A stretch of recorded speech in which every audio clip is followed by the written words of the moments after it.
À plus petite échelle, la France a elle aussi été le théâtre de contamination industrielle par l'amiante. C'est le cas à Aulnay-sous-Bois, en banlieue parisienne. Pierre Léonard, un habitant de la commune, est victime en 1995 d'un mésothéliome, le cancer de l'amiante. Il décède à l'âge de 48 ans, pourtant il n'a jamais été au contact de ce produit dans son travail. Sa sœur et son beau-frère vont alors tenter de comprendre l'origine de sa contamination. J'ai discuté avec tous les anciens du quartier. Et puis c'est une vieille voisine. Elle me dit, mais c'est l'usine là, la petite usine là qui broyait. Elle me dit, je sais, j'ai habité longtemps à côté, ils broyaient de l'amiante.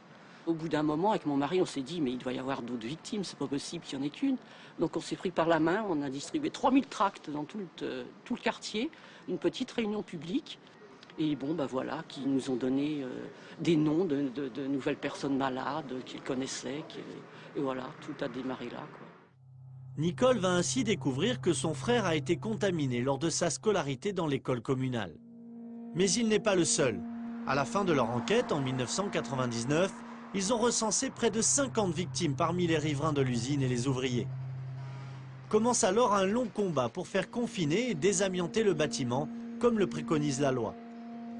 Car si le site n'est plus en activité depuis 1991, il est une vraie bombe à retardement pour les enfants de l'école qui jouent contre le mur d'enceinte de l'usine. Tous les trous blancs que vous voyez là, tous les trous blancs là, pendant des dizaines d'années, ils n'étaient pas bouchés. Et les gamins jouaient ici. Et il y avait encore de l'amiante à l'intérieur, donc s'il n'y a pas de vent, pas de problème. Mais à chaque fois qu'il y avait du vent et beaucoup de vent, eh ben les gamins, ils ont reniflé les fils d'amiante. Il y a une chose, en tout cas, que la préfecture ne peut pas dire, c'est qu'elle n'a pas été prévenue. Parce que pratiquement tous les ans, depuis l'origine, il y a soit une lettre, soit une pétition, soit une démarche, et souvent plusieurs, pour dire attention, danger. Mais rien n'y fait. Pendant 8 ans, la préfecture, le département et la mairie d'Aulnay-sous-Bois vont nier tout risque de contamination. Pourtant, depuis 1997, une loi impose la décontamination des sites pollués par l'amiante friable. Finalement, on a fait une manifestation en avril 2005 et là on a été reçu par la préfecture et on a commencé effectivement à discuter sérieusement. Et nous, tout ce qu'on a demandé, c'est l'application de la loi et rien d'autre que l'application de la loi et de la réglementation. C'est si difficile que ça de faire appliquer la loi ? Il semblerait. Je crois qu'on en est vraiment à la preuve vivante. L'école a fermé ses portes en 2006. Mais combien d'enfants ont-ils été contaminés depuis 1999 à cause de l'inaction des pouvoirs publics? Combien d'entre eux contracteront un cancer?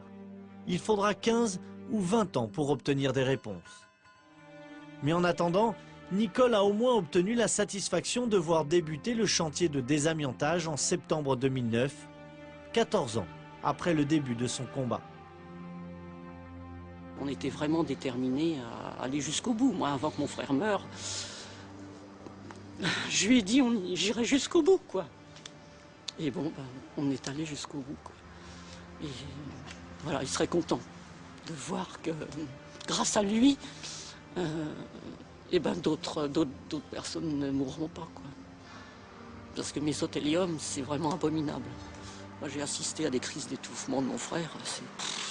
C'est abominable, quoi. Donc ça vous donne des forces pour vous battre, pour que ça ne recommence pas, quoi. Cette histoire montre à quel point l'État et les élus français ont du mal à évaluer le danger que représente encore aujourd'hui l'amiante. Et ce, même dans la plus grande commune de France, Paris. Depuis 2001, la mairie de Paris aurait dû réaliser le diagnostic amiante de 3035 bâtiments accessibles au public. Mais pour René Dutré, conseiller vert de Paris, on est loin du compte. En fait, j'ai découvert il y a 3 mois qu'en fait, ces diagnostics techniques amiante n'étaient pas réalisés sur tous les bâtiments et qu'on avait 420 bâtiments qui n'avaient pas de diagnostic technique amiante. Et il a fallu effectivement que je menace de saisir la commission d'accès aux documents administratifs au mois de juin pour que là, j'ai enfin accès à la liste de ces bâtiments non diagnostiqués. Alors que normalement, la loi impose que n'importe quel citoyen qui rentre dans une bibliothèque puisse voir s'il y a de l'amiante ou pas et voir si les travaux ont été faits ou pas. Le problème, c'est que ces 420 bâtiments sont ouverts au public. Écoles primaires, crèches, églises, musées, bibliothèques, chaque jour des administrés et des ouvriers risquent d'être exposés à de l'amiante en y pénétrant. Alors en ce mois de novembre 2009, lors du Conseil de Paris, René Dutré compte bien demander des comptes à sa propre majorité dirigée par Bertrand Delanoë. Mais ce sera sans le maire de Paris qui a quitté l'hémicycle avant que le sujet de l'amiante ne soit abordé. Pendant 4 ans, dans ces établissements, des entreprises sont intervenues pour faire des travaux d'entretien, des travaux de transformation, alors que le diagnostic technique amiante ne pouvait être fourni aux entrepreneurs. Donc on peut considérer très simplement que des entreprises sont intervenues dans des bâtiments de la ville sans savoir où était l'amiante, l'ont certainement manipulé, bougé, créant des nuages de fibres d'amiante qui ont certainement intoxiqué. L'opposition s'engouffre dans la brèche. Rachida Dati, maire UMP du 7e arrondissement, interpelle l'équipe de Delanoë. En octobre 2008, Mme Erka, elle affirmait que le diagnostic amiante obligatoire était terminé pour les bâtiments de la ville de Paris et qu'il serait terminé fin 2008 pour ceux du département. Aujourd'hui, le vœu de l'exécutif que vous venez de déposer confirme que vous ne vous êtes pas acquitté de vos promesses, ce qui signifie que pas loin de 400 bâtiments ne sont toujours pas en règle. Maïté Ricard est adjointe au maire. Elle défend la politique de Bertrand Delanoë. L'amiante repérée a fait l'objet soit d'un retrait immédiat quand effectivement il y avait une dangerosité forte, soit d'un confinement et un contrôle tous les 3 ans. Donc tout risque d'exposition à l'amiante friable des usagers, des agents ou des intervenants extérieurs a ainsi été écarté dans nos bâtiments. Tout risque de contamination écarté, ce n'est pas l'avis de la direction des affaires culturelles de la ville de Paris. Dans ce rapport d'octobre 2009, il constate que depuis 3 ans, 28 bâtiments ouverts au public présentent de l'amiante dégradée et friable. Parmi eux, des églises, un local administratif et 2 musées, dont le musée d'art moderne. Et le document est explicite. Ces 28 établissements doivent faire l'objet de travaux de désamiantage ou de confinement. Visiblement, il y a une désorganisation totale. L'amiante est un sujet de santé publique aussi.